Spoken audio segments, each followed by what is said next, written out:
Did I see you on TV playing poker with some of the best poker players in the world? You did, and it was one of the coolest things ever. I played in Poker After Dark. So I will say I was like Doyle and Phil, I was giddy about. I was like, this was a bucket list thing. I told my daughters, who were 14 and 11, and they're like, yeah, whatever. Okay, some poker players. What's the big deal? I told them MrBeast is going to be there.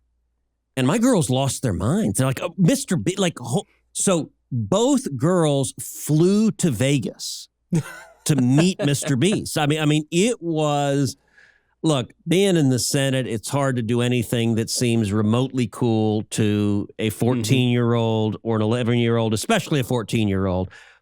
But for them to meet MrBeast, they thought it was the coolest thing ever. And so I played poker.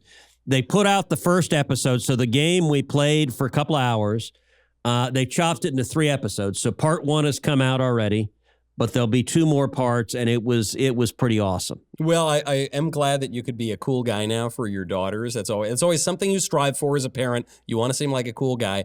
I do have this question on poker, though, which is, I know you love poker.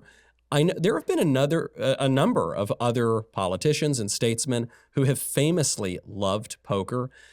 Is there something about poker that just speaks to a political kind of spirit? What is it about poker that draws you to it? Because you're not the first guy I've known who is so into it. So poker is people, and it's interesting. You know, you look at you play poker. Poker is math. It's knowing what the odds are. It's knowing what cards you have and what are the odds and how many outs you have. And the math is important.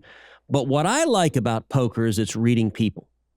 And it's trying to understand the person sitting across the table from you. What do they have? Are they telling you the truth or lying? Are they bluffing?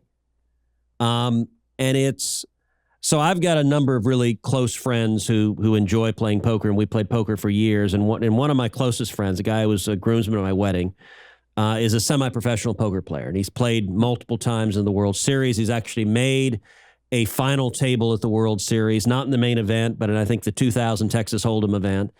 And he and I have played a gazillion times. And he's beaten me a bunch of times. I've beaten him a bunch of times. We've spent a lot of hours around the poker table.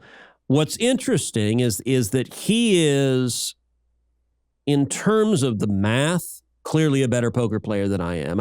I can do the math, but I don't study it to the level of know it to the precision that he does.